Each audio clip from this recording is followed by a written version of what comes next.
నమస్తే, నేను మీ Gopi. Welcome back to our channel. ఈరోజు మనతో వచ్చరికి పొలిటికల్ అనలిస్ట్ ఇమ్మంది రామారావు గారు ఉన్నారు. సార్ నమస్తే. సార్ నమస్తే బాబు. సార్ నిన్న ఇద్దరు ముఖ్యమంత్రులు కలయిక అయితే జరిగింది. సో ఈ సందర్భంగా సెంట్రల్ నుంచి సోనియా గాంధీ గారు రేవంత్ రెడ్డి గారికి బాగా చివాట్లు పెట్టిందంట. మా పర్మిషన్ లేకుండా నువ్వు అవతల పక్క అపోజిషన్ పార్టీ అయిన మన అక్కడ ఉన్న సీఎంని ఎందుకు కలిసావు, మా పర్మిషన్ ఉండాలి కదా అంటే మేమంటే అంత పెద్ద లెక్కలేని తనవా అన్నట్టుగా ఆయన బాగా చివాట్లు పెట్టిందంట. సో ఎందుకు అంత జరిగింది?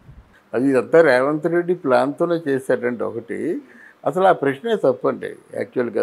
మరి సోనియా గాంధీ రేవంత్ రెడ్డిని ప్రశ్నించినట్టయితే మోదీ గారు చంద్రబాబు నాయుడిని ప్రశ్నించాలి కదా.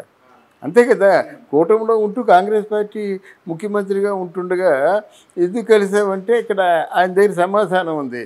బాబు నేను కూటమిలో ఉన్నానన్న మాట నిజమే, కానీ ఆంధ్రప్రదేశ్కి అన్యాయం జరిగింది. అక్కడేమో జగను వీళ్ళిద్దరూ కొమ్మక్కైపోయి దానికి సమస్యలు పరిష్కారం చేసుకోలేదు. ఆ పరిష్కారం కోసం వెళ్ళాను. అక్కడ పార్టీ ప్రసక్తి అక్కడ లేదు కదా. There is no Chandrababu, there is no Revanth Reddy, there are only 2 states.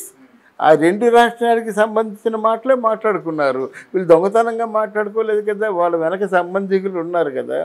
Pawan Kalyan రమ్మన్నారు, పవన్ కళ్యాణ్ రాలేదు. పవన్ కళ్యాణ్ని చంద్రబాబు దూరం పెట్టారంటున్నారు. దూరం అంటే మనకి ఏదంటే చాలా బాధగా ఉందండి. ఒక రోజులో దూరం పెట్టారు. ఆయన చూస్తుంటే వారాహి ఏదో మోక్ష మాల వేసుకున్నారు. ఇవన్నీ ఎలా ఉంటాయంటే ఏదో నోటికి వచ్చినట్టు చెప్పేసి నోటికి వచ్చింది రాసేసినట్టయితే వాళ్ళ ప్రజల్లో కన్ఫ్యూజన్ ఉంటుంది. ఆ కన్ఫ్యూజన్ లేకుండా మనం చూసుకోవాలన్నమాట. అయితే ఒకటి కాంగ్రెస్ పార్టీతో ఎప్పుడూ అది ఉంది. రేవంత్ రెడ్డికే కాదు, కాంగ్రెస్ పార్టీలో ఎవరున్నప్పుడు కూడా అదే కాంగ్రెస్ పార్టీని పెంచింది, అదే కాంగ్రెస్ పార్టీని ముంచింది. అయినా రేవంత్ రెడ్డికి ఒక స్టాండ్ ఉంది, పట్టుదల ఉంది, మొండోడు. కానీ ఆలోచనలు విజన్ లేకపోవచ్చు. ఆలోచనలే విజన్ ఆయన నుంచి తీసుకొని తెలంగాణ రాష్ట్రాన్ని అభివృద్ధి చేస్తే మంచిదే కదా. కాంగ్రెస్ పార్టీకి కాంగ్రెస్ పాలిత రాష్ట్రంగా పేరు శాశ్వతంగా మిగిలిపోద్ది కదా. ఎప్పటికే బీఆర్ఎస్ నుంచి ఎంతమంది ఎమ్మెల్యేలను తీసుకున్నాడంటే ఆయన తాలూకు రాజకీయ వ్యూహం తెలిసే ఉండాలి కదా. ఒకవేళ అసమర్థులైతే ఎంతమంది బీఆర్ఎస్లు ఉన్నవాళ్ళు ఈయన వైపు ఎలా వస్తారు? అక్కడ ఆంధ్రాలో జగన్మోహన్ రెడ్డి ఎలా ఒంటరివాడు అయిపోతున్నాడో ఇక్కడ తెలంగాణలో కేసీఆర్ కూడా అలా ఒంటరివాడు అయిపోయే ప్రమాదం ఉంది, కనిపిస్తుంది. అప్పుడు మరి రేవంత్ రెడ్డిని మందలించడంలో కాంగ్రెస్ పార్టీ వాళ్ళ తాలూకు అధిష్టానానికి అర్థం లేదు. ఎందుకు అలా మందలించారంటే ఇక్కడున్న పాత వాళ్ళు ఉన్నారు కదా, ముసలి నాకలు, వాళ్ళేమో ఇక కొంప మునిగిపోయిందని కాంగ్రెస్ పార్టీకి కళంకం అంటేసిందని చెప్పేసి ఇదేదో మాట్లాడతారు. దాని మీద వాళ్ళ మాటల ప్రకారంగా ఒకటి అంటారు. కానీ మందలించడం, హెచ్చరించడం, కొట్టడం, తిట్టడం ఏముండదు. ఇప్పుడు ఇవాళ నేను చెప్తున్నాను, రేవంత్ రెడ్డి ఇండివిజువల్గానే పోతాడు. రేవంత్ రెడ్డి చంద్రబాబు నాయుడు మాటే వింటాడు.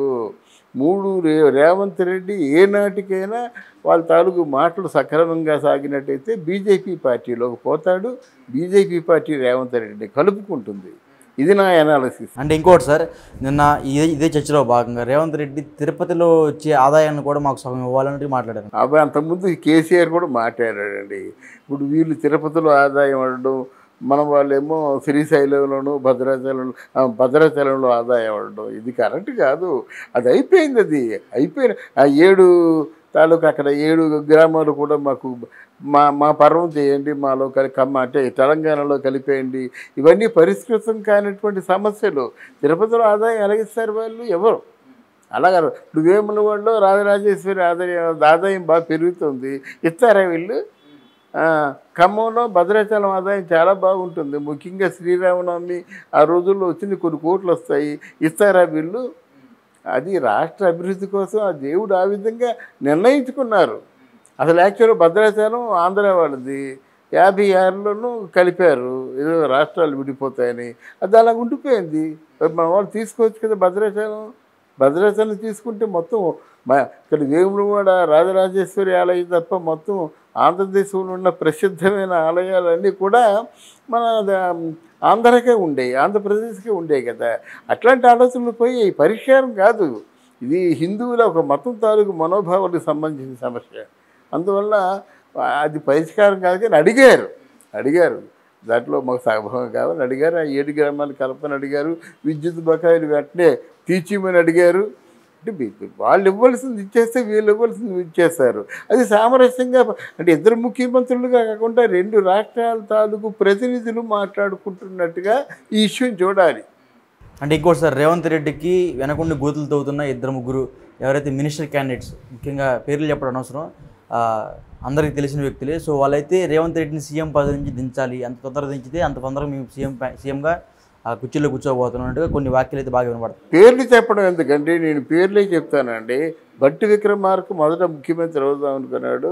తర్వాత ఉప ముఖ్యమంత్రి అంటే బాబు నీ ఫోటో ఎంత ఉంటుందో నా ఫోటో కావాలి, నువ్వు ఒక బొకే ఇస్తే నేను ఒక బొకే ఇస్తాను, నువ్వు భోజనం చేస్తే నేను భోజనం చేస్తాను, మొత్తం ఇత్యాది విషయాలన్నిటి కూడా ఒప్పందం పడ్డాడు. అలాగే జరుగుతాడు. పేపర్లో కూడా ఫోటో ఉంటే పక్కన నా ఫోటో ఉండాలి. ఇలాంటి కండిషన్స్తో వెళ్ళాడు. రేవంత్ రెడ్డి బట్టి లేకుండా ఎక్కడికి వెళ్ళడు, ఏ పని చేయడు. అదొకటి. రెండోది ఏంటంటే కోమటిరెడ్డి వెంకటరెడ్డి, మూడోది ఉత్తమ్ కుమార్ రెడ్డి, నాలుగోది ఏంటంటే ఎవరు శ్రీధర్ బాబు. వీళ్ళందరికీ ఎవరికి కూడా రాజగోపాలు, వీళ్ళందరికీ ఎవరికి కూడా రేవంత్ రెడ్డి నిన్న కాక మొన్న వచ్చాడు. మొదటి నుంచి కాంగ్రెస్ పార్టీలో పుట్టిన వాళ్ళం మేము. మరి మాకు పదవులు లేకుండా ఇది 14 సంవత్సరాలు కుర్రాడు ముఖ్యమంత్రి అయిపోతాడా అనే ఫీలింగు. అటుపక్క చూస్తే హనుమంతరావు చచ్చిపోయే ముందు ఒకసారి ముఖ్యమంత్రిగా చచ్చిపోతాను, గవర్నర్గా చచ్చిపోతానని నా కోరిక. మరి జానారెడ్డి అసలు అన్ని ఆటుపోట్లు తిన్నాడు నేను కదా, నన్ను గమనించలేవన్నీ వాళ్ళు. ఇటేమో రేణుకా చౌదరి అసలు కాంగ్రెస్ పార్టీకి బ్రాండ్ అంబాసిడర్ నేను కదా, నన్ను దృష్టిలో పెట్టుకోకుండా ఇలాగ ఉంది. అందరికీ ఉన్నారు. కాంగ్రెస్ పార్టీ కూలిపోవడం ప్రధాన కారణం అయితే నువ్వు ముఖ్యమంత్రిగా ఉన్నావు, ఒక అడుగు ముందుకేసినట్టు 4 అడుగులు వెనక్కి లాగేస్తారంతే. కాంగ్రెస్ పార్టీకి శత్రువులు ఎక్కడి నుంచో లేరు. శత్రువులు కాంగ్రెస్ పార్టీకి శత్రువులు కాంగ్రెస్ పార్టీలోనే ఉన్నారు. అంటే మరి రేవంత్ రెడ్డి మనుగడ ఎలా ఉండబోతుంది అంటారు? బాగుంటుందండి. రేవంత్ రెడ్డి యువకుడు కదా. యువకుడు అంటే అవమానాలను ఎదుర్కోగలడు, అది ముసలాళ్ళు ఎదుర్కోలేదు. యువకుడు అవమానాలను ఎదుర్కోగలడు, 18 గంటలు పని చేయగలడు, పనిని ఎంజాయ్ చేస్తాడు, పనిలోనే తృప్తి, వర్క్ ఈజ్ వర్షిప్. మంచి ఆలోచనలతో ఉన్న వ్యక్తి కనుక అఫ్కోర్స్ ఈ పార్టీ నుంచి మారిపోతాడు, తప్పే ఉంది. ఇప్పుడు రాజకీయ పార్టీలు మారడం చాలా ఈజీ కదా, దాని చట్టం ఏం చేయలేదు కదా. అవును, రేవంత్ రెడ్డి బాగానే ఉంటాడు, అది వయసు ఉంది కదా ఎంతైనా. ఇంకో పార్టీలోకి మేము మారినప్పుడు కూడా వయసు ఉంది. ఎవరైతే గట్టి రాజకీయ నాయకుడని ప్రజల్లో పేరు తెచ్చుకున్నాడో వాడు ఉంటాడండి. అలా అంత కాకుండా మామూలుగా మనకెందుకు మాట్లాడి వెళ్ళిపోదాం అనుకున్న వాళ్ళు ఎక్కడున్న వాళ్ళు అక్కడే ఉంటారండి. Okay sir, thank you. Thank you అమ్మా, థ్యాంక్ యూ వెరీ మచ్.